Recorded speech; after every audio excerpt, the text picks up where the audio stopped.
అందరికీ నమస్కారం. Welcome to my channel. ఈ వీడియోలో ప్రభుత్వ ఉద్యోగులకు మరియు పెన్షనర్లకు ఎట్టకేలకు 10% డీఏను విడుదల చేసిన ప్రభుత్వం. దీనికి సంబంధించిన పూర్తి వివరాలు ఈ వీడియోలో తెలుసుకుందాము. వీడియో అయితే ఎక్కడ కానీ స్కిప్ చేయకుండా ఎండ్ వరకు చూసేయండి. అప్పుడు ఇన్ఫర్మేషన్ పూర్తిగా అర్థమవుతుంది. అలాగే వీడియో చూస్తున్న ప్రతి ఒక్కరు వీడియోకి లైక్ చేయండి ఫ్రెండ్స్. ఈ వీడియోని తోటి ఉద్యోగ, పెన్షన్ మిత్రులతో అయితే షేర్ చేయండి. కొత్తగా మన ఛానల్ చూస్తున్నవారు ఇంకా ఎవరైనా సబ్స్క్రైబ్ చేసుకోకుంటే వెంటనే మన ఛానల్ అయితే సబ్స్క్రైబ్ చేసుకోండి. దీని ద్వారా నేను చేసే లేటెస్ట్ వీడియోస్ అన్నీ మీ వరకు రీచ్ అవుతాయి. ఇక ఆలస్యం చేయకుండా వివరాల్లోకైతే వెళ్ళిపోదాము.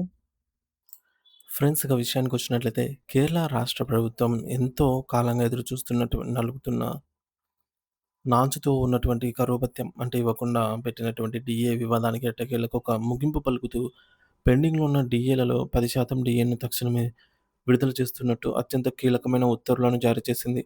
ఈ నిర్ణయం రాష్ట్రంలోని లక్షలాది మంది ప్రభుత్వ ఉద్యోగులకు మరియు పెన్షనర్లకు పెద్ద ఊరటనిచ్చింది.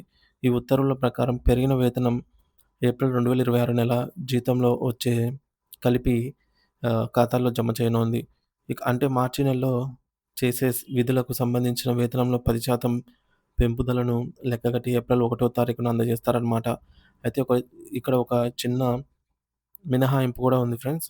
ఏంటంటే కేరళ స్టేట్ ఆర్టీసీ, కేఎస్ఆర్టీసీ మరియు కేరళ ఎలక్ట్రిసిటీ డిపార్ట్మెంట్ కేఎస్‌బిఈ కేఎస్‌ఈబీ ఉద్యోగులకు మాత్రం ఈ పెంపు ఇప్పుడే వర్తించదు.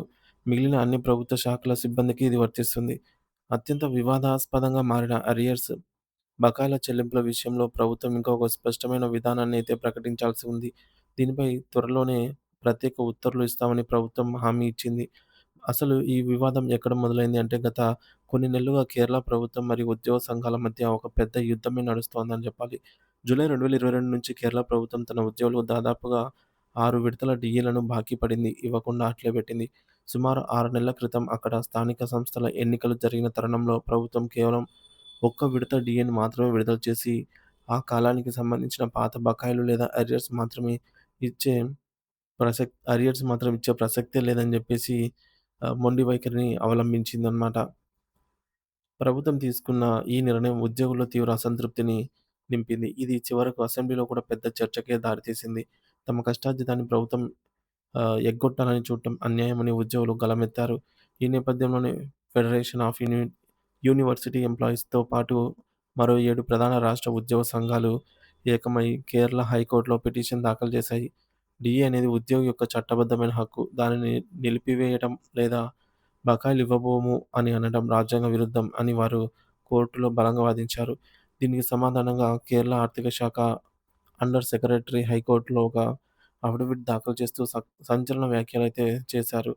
డీఏ మంజూరులో తాము ఒక సరికొత్త విధానాన్ని ప్రవేశపెడుతున్నామని, దీని ప్రకారం ప్రభుత్వం ఏ రోజైతే డీఏ ఆర్డర్ ఇస్తుందో ఆ రోజు నుంచే చెల్లింపులుంటాయని, వెనుకటి కాలానికి బకాయిలు ఇవ్వాలా వద్దా అనేది పూర్తిగా రాష్ట్ర ప్రభుత్వం యొక్క ఇష్టము అని, అది ఉద్యోగుల హక్కు కాదని ఆయన వాదించారు. ప్రభుత్వం తరపున ఆర్థిక ఇబ్బందులను కూడా కోర్టు ముందు ఉంచింది. ఇక రాష్ట్రం అప్పులు తీసుకునే పరిమితి స్టేట్ బారోయింగ్ లిమిట్ దాటిపోయిందని, అదనంగా 26,226 కోట్ల రూపాయల అప్పుకు తీసుకునే అవకాశం ఇవ్వమని కేంద్రాన్ని కోరినా సరే వారు తిరస్కరించారని వివరించింది.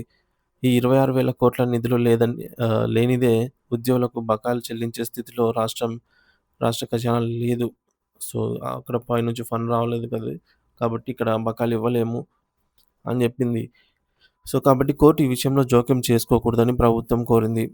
అయితే గతంలో పశ్చిమ బెంగాల్ ప్రభుత్వానికి వ్యతిరేకంగా సుప్రీంకోర్టు ఇచ్చిన తీర్పును ఇక్కడ మనం గుర్తు చేసుకోవాలి. రాష్ట్ర ఆర్థిక స్థితి ఎలా ఉన్నా సరే పెరిగిన ధరలకు అనుగుణంగా ఉద్యోగులకు డీఏ చెల్లించడం అనేది తప్పనిసరి అని స్వయంగా సుప్రీంకోర్టు అప్పట్లో తేల్చి చెప్పింది. కేరళ ప్రభుత్వం మాత్రం కరోనా సమయంలో కేంద్ర ప్రభుత్వం కూడా 18 నెలల పాటు డీఏ ఆపివేసింది కదా! దానిపై కేసులు ఎందుకు వేయటం లేదు అని ఎదురుదాడికి దిగింది కేరళ ప్రభుత్వం. ప్రస్తుతం కేరళ ఉద్యోగులకు జనవరి 2023 నుంచి దాదాపు 7 విడతల డీఏలే పెండింగ్‌లో ఉన్నాయి. సో, తాజాగా విడుదల చేసిన 10%లో జనవరి 2023 నాటికి 4%, జూలై 2023 నాటికి 3% మరియు జనవరి 2024 నాటికి 3% కలిపి ఉన్నాయి. ఇంకా సుమారు 8% డీఏను ప్రభుత్వం ప్రకటించాల్సి ఉంది. కార్మికుల మరియు ఉద్యోగుల హక్కుల కోసం పోరాడే కమ్యూనిస్టు లేదా వామపక్ష ప్రభుత్వం కోర్టులో డీఏ అనేది చట్టబద్ధమైన హక్కు కాదు అని వాదించడం దేశవ్యాప్తంగా పెద్ద చర్చకు మరియు విమర్శలకు దారితీసింది. సొంత సిద్ధాంతాలకు విరుద్ధంగా ప్రభుత్వం వ్యవహరిస్తోందని మేధావులు కూడా ఆశ్చర్యం వ్యక్తం చేస్తున్నారు. ఈ ఒత్తిడికి మరియు కోర్టు నుంచి రాబోయే నెగెటివ్ తీర్పుకు భయపడే ప్రభుత్వం ఇప్పుడు దిగి వచ్చి 3 డీఏలను ఒకేసారి విడుదల చేసింది. సో, ఎట్టకేలకు డీఏలనైతే విడుదల చేయడం జరిగిందనమాట. రాబోయే రోజుల్లో అరియర్స్ విషయంలో ప్రభుత్వం ఎలాంటి మెలిక పెడుతుందో అన్న ఆందోళన ఉద్యోగుల్లో ఇంకా ఉంది. ఆ బకాయిలను నేరుగా నగదు రూపంలో ఇస్తారా? లేక గతంలో లాగే పీఎఫ్, ప్రావిడెంట్ ఫండ్ ఖాతాలలో జమ చేస్తారా అనేది చూడాలి. ఏదేమైనప్పటికీ ఉద్యోగ సంఘాలు పట్టు వదలని విక్రమార్కుడిలాగా చేసిన పోరాటం వల్లే కేరళ సర్కార్ ఒక మెట్టు దిగొచ్చింది. ఇది కేవలం కేరళకే కాకుండా డీఏ బకాయిలు పెండింగ్‌లో పెట్టిన ఇతర రాష్ట్ర ప్రభుత్వాలకు కూడా ఒక హెచ్చరిక లాంటిది. ఉద్యోగుల ఐక్యత ముందు ప్రభుత్వాల మొండితనం సాగదని ఈ పరిణామం మరోసారి నిరూపించింది. ప్రభుత్వం నుంచి వచ్చే పూర్తిస్థాయి బకాయిలు పట్టిక కోసం ఇప్పుడందరూ వెయ్యి కళ్ళతో అయితే ఎదురు చూస్తూ ఉన్నారు. సో, డీఏ టేబుల్ కోసం. ఫ్రెండ్స్, ముఖ్యంగా ఇక్కడ మనం చూసుకున్నట్లయితే కేరళ ప్రభుత్వము పెండింగ్‌లో ఉంచినటువంటి 10% డీఏను తక్షణమే విడుదల చేస్తూ ఉత్తర్వులిచ్చింది ఫ్రెండ్స్. ఎందుకు ఇచ్చింది అంటే, సో, దాని ముందు ఏం జరిగింది అనేది చూద్దాము. సో, ఈ యొక్క ఇప్పుడు ఇచ్చినటువంటి ఈ 10% టీఏను ఏప్రిల్ 2026 జీతంతో కలిపి జమ చేస్తారు. అంటే మార్చి నెలకు సంబంధించి పెరుగుతుంది. అది ఏప్రిల్ 1 తేదీన అందిస్తారనమాట. మరి ఇది ఎవరికి వర్తిస్తుందంటే రాష్ట్రంలోని అన్ని ప్రభుత్వ ఉద్యోగ పెన్షన్‌లకు వర్తిస్తుంది. కానీ కేఎస్ఆర్టీసీ వాళ్ళకి మరియు కేరళ స్టేట్ ఎలక్ట్రిసిటీ బోర్డ్ కేఎస్ఈబీ వారికి ప్రస్తుతం అయితే వర్తించదని మెలికబెట్టిందనమాట. మరి ఈ యొక్క 10% డీఏ ఏ ఏ ఏ డీఏలకు సంబంధించి అంటే, సో, జనవరి 2023కి గాను 4% డీఏను, జూలై 2023కి గాను 3% డీఏను, జనవరి 2024కి గాను 3% డీఏను, మొత్తం 4, 3, 3 కలిపి 10% ఈ విధంగా అయితే ఒకేసారి విడుదల చేయడం జరిగింది. ఇంకా సుమారు 8% పెండింగ్‌లోనే ఉంది. ఇంకా కేరళ వాళ్ళకి జూలై 2024, జనవరి 2025, జూలై 2025 ఇవన్నీ ఇంకా పెండింగ్‌లో ఉన్నాయి. ఇక జూలై 2022 నుంచి దాదాపు 6-7 విడతల దాకా డీఏ బకాయిలు పెండింగ్‌గా పెట్టి కూర్చుందనమాట. రాష్ట్ర ప్రభుత్వం ఇవ్వకుండా మొండి వైఖరి చూపించింది. మరి అరియర్స్ చెల్లింపులపై ప్రభుత్వం ఇంకా స్పష్టమైన నిర్ణయం ప్రకటించలేదు. అంటే ప్రస్తుతానికి డీఏ ప్రకటించిందే గానీ, ఈ డీఏకి సంబంధించి అరియర్స్ ఏ ఏ కాలానికి ఎన్నెన్ని నెలల బకాయిలు ఉంటాయి అని జెప్పేసి, ఏ ఏ డీఏకి సంబంధించి ఎన్ని నెలల బకాయిలున్నాయి, వాటి తాలూకా అరియర్స్ ఎప్పుడు చెల్లిస్తామనేది స్పష్టత ఇవ్వలేదు. సో, ఒకవేళ వీటిని నగదు రూపంలో ఇస్తారా? లేదా పీఎఫ్ ఖాతాలో జమ చేస్తారా? అనేదైతే ఇప్పుడు తెలియాల్సి ఉంది. సో, ఈ డీఏ ఏమి ఊరికే రాలేదండి. ఇదొచ్చేసి న్యాయ పోరాటం చేసిన తర్వాతే రావటం జరిగింది. ప్రభుత్వం ఖజానాలో డబ్బులు లేదు. సో, 26,226 అప్పు అనుమతి ఇవ్వలేదు కేంద్రం. అందుకే మేము డీఏలు ఆపేసాము. ఖజానాలో డబ్బు లేదు కదా! అని కేరళ హైకోర్టులో వాదించింది. కానీ గతంలో సుప్రీం కోర్టు ఆహ్, ప్రభుత్వం పరిస్థితి ఎలా ఉన్నా సరే పెరిగిన ధరలకు అనుగుణంగా ఉద్యోగులకు వారికి డీఏ అనేది ఖచ్చితంగా ఇచ్చి తీరాల్సిందే అని జెప్పేసి మనందరము వెస్ట్ బెంగాల్ వెస్ట్ బెంగాల్ ప్రభుత్వానికి హైకోర్ట్ ఇచ్చిన తీర్పులో మనం చూసాము.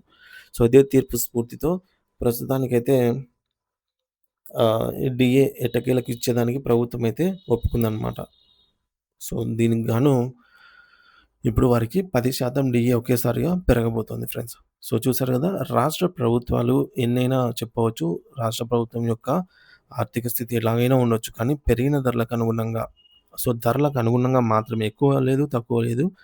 సో, ఎంతైతే డీఏ రావాలో అంత మటుకు డీఏ ఇవ్వాల్సిందే అని జెప్పేసి ఈ తీర్పుల ద్వారా, అటు పశ్చిమ బెంగాల్ తీర్పు అవ్వచ్చు, ఇటు కేరళ తీర్పు అవ్వచ్చు, ఈ తీర్పుల ద్వారా డీఏ ఖచ్చితంగా ఇచ్చి తీరాల్సిందే. ఈ డీఏను ఆపే రైట్ ఏ ప్రభుత్వానికి లేదు. ముఖ్యంగా ఆహ్, ఆర్థిక అనుమతి లేదు. అంటే డబ్బులు, నిధులు లేవు ఆర్థిక శాఖలో అని జెప్పి ఆపేదానికి అస్సలు వీలే లేదని జెప్పేసి మనకు స్పష్టమవుతోంది ఫ్రెండ్స్. దీనిపై మీ అభిప్రాయాన్ని కామెంట్ రూపంలో తెలియజేయండి. Thank you for watching this video.